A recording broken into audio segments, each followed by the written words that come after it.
since everyone got the same thing, I'm super happy, almost everyone. So 28x plus 21y plus 10x plus 2y, and you combined 28 with 10, which is 38x, and you combined 21 with 2, which is 23y, and this is it. Perfect. One final answer here before we look at some graphing is something like this.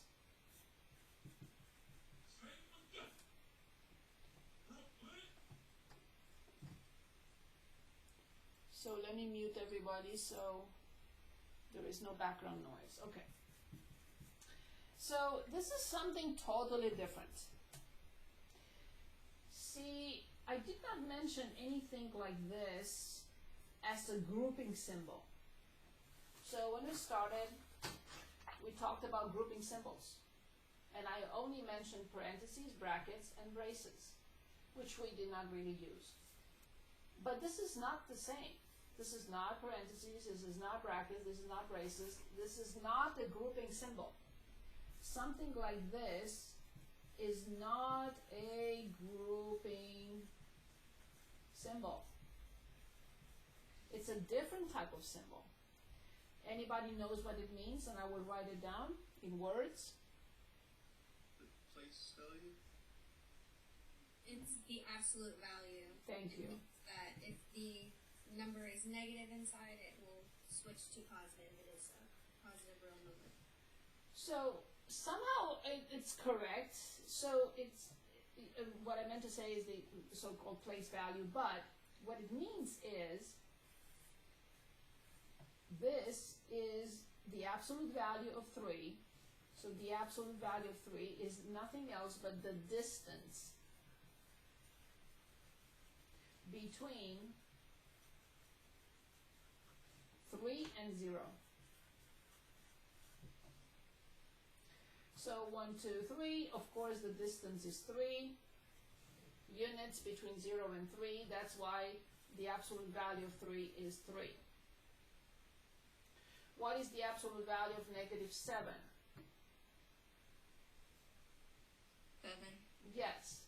Careful now.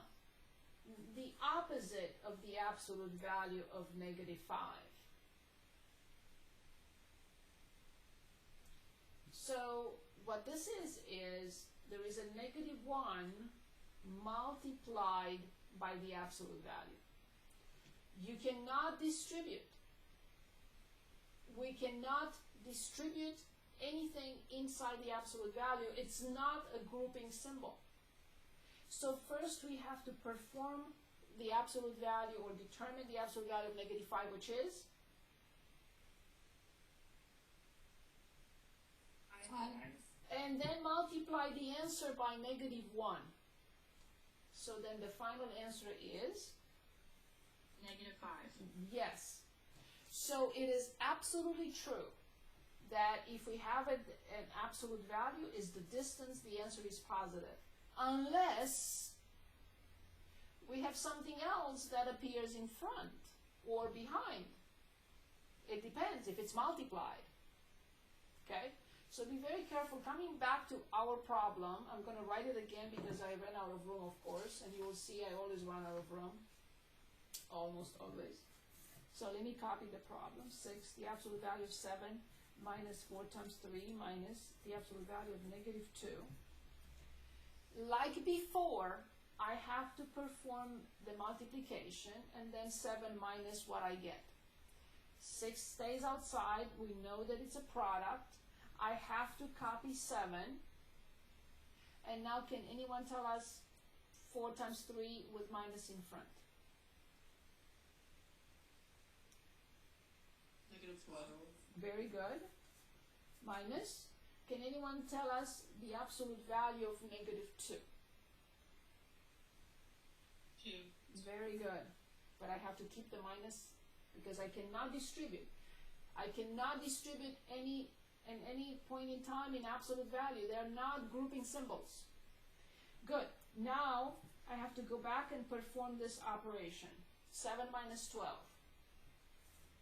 Negative 5. Negative 5 in absolute value. 5. Which operation I need to perform now? Multiplication. 6 times 5.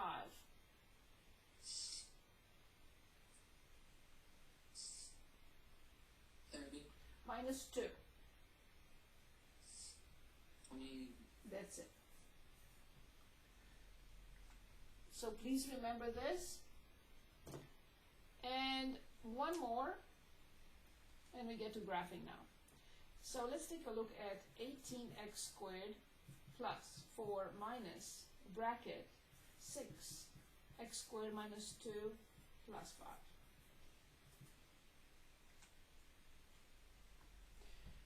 I cannot touch this. I cannot touch this. I cannot do anything with this. I'm here. This is my next step, or the first step if you want. I have to copy everything else. 18x squared plus 4 minus. What do we have in brackets? Can anyone, including Bren? Now he's upset with me because I'm kidding, I'm kidding, I'm kidding. I'm kidding, but I'm sorry. I'm trying to be funny, and I know sometimes I'm not, so you can tell me I'm not. So, can anyone tell us what to do here? What should I write? 6x squared minus 12. Plus 5. Excellent. Is there anything I can do in brackets? This is not like terms with these too, but these are like terms. So 18x squared plus 4 minus. What is left in brackets? Negative 12 plus 6x squared minus 12 plus 5. Which 6x is? squared minus 7. Excellent. Now, here is a very important situation. This minus really means negative 1 to be distributed by the distributive law, to be distributed to both terms inside. Can anyone tell us what to do next after we copy 18x squared plus 4?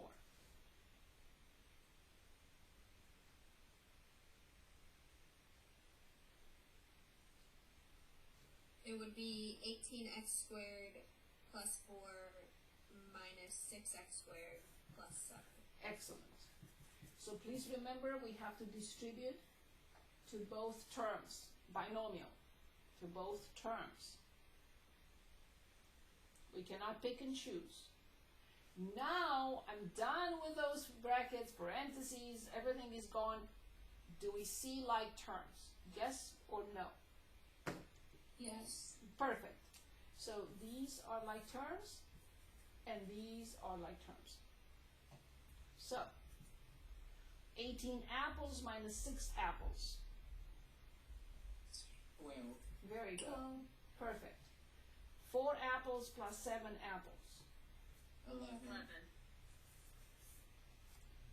Okay, I think we beat it to the ground. Any questions? You can always say, no, I need another example.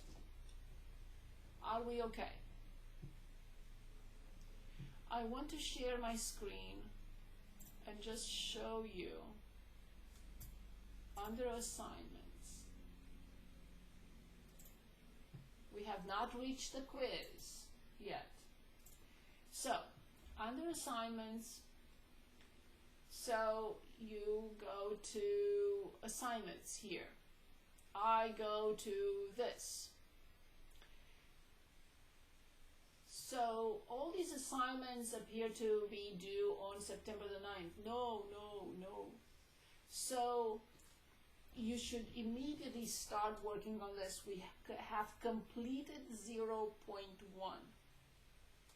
So you should work on this assignment ASAP between now and Wednesday, please.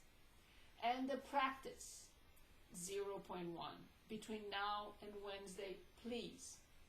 Because otherwise you will fall behind. We're moving on right now to 0.2, graphs and graphing utilities. These two are completed. Now, what if you open these assignments, and you find a problem that doesn't appear to be similar to something we did in class? On Wednesday, before we even start the first topic of the day, You will say, I need help with this problem.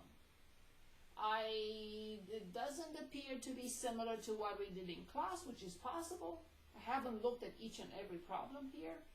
It was, they were created by a subgroup of the math department. I am not on this group. I'm working on the calculus committee, not on this committee. So, you may say, oh, I found something that I think it's not similar to something to the problems we did in class. I need help, and we'll start with that. But these two assignments have to be completed between now and Wednesday class. Now we move on to graphs and graphing utilities. And I'm going to just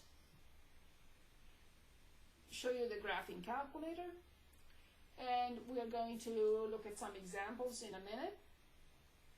And I'm going to open the book and we're going to look at how to graph. But before that, I want to stop sharing and talk about how to plot points. So we have completed 0.1. So we are starting now 0 topics in 0.2. 0.2 deals with section 1.1 in college algebra book. So first I'd like to plot points, just to refresh your memory on how to plot points. Can anyone give us a couple of points or 3 points? Any ordered pairs or points?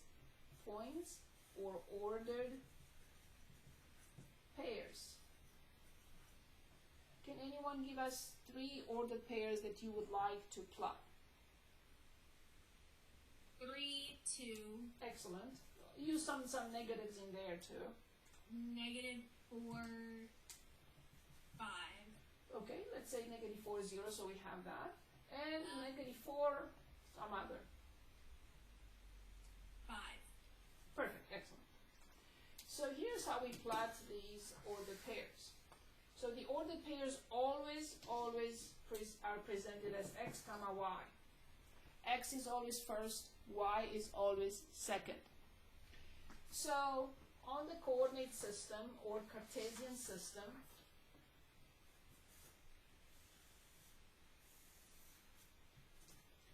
x, 0, and y, the origin. I stick with the book. I always put the arrows only on the positive direction of x and the positive direction of y.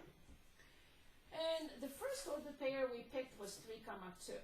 So 3 for x, 2 for y in the positive direction. So now I imagine that I draw a horizontal line and a vertical line, and this is the point of intersection of x equals 3 and y equals 2. So this is the point 3, 2. Now the next point that we wanted to look at was -4, 0. Okay, -4. I don't go up or down because y is 0. This is it. This is the -4, 0. And we also wanted to look at a third point, which is -4, 5. -4, 3, 4, 5. -4, positive 5 for y. This is the point of intersection, -4, 5. So, and this is the way we plot points. I'm going to share my screen and go to the book, if I find it. Okay, so we want the e-text, which is college algebra, not the 037, but 137. I want to go to chapter 1, and I want to go to 1.1, and I want to click on, just to make sure that I selected the correct text. And in 1.1, I want which page? I want page 105. opens. So I'm just gonna select, I'm gonna write 105, I'm going to press enter, and I want it to jump to 105. So obviously we know how to plot points now. We're going to select the problem from here. I let you select. Many times I love to do that, to ask my students to select. And before you select the problem from 13 to 28, I would like us to look at these graphs. Let me just stop my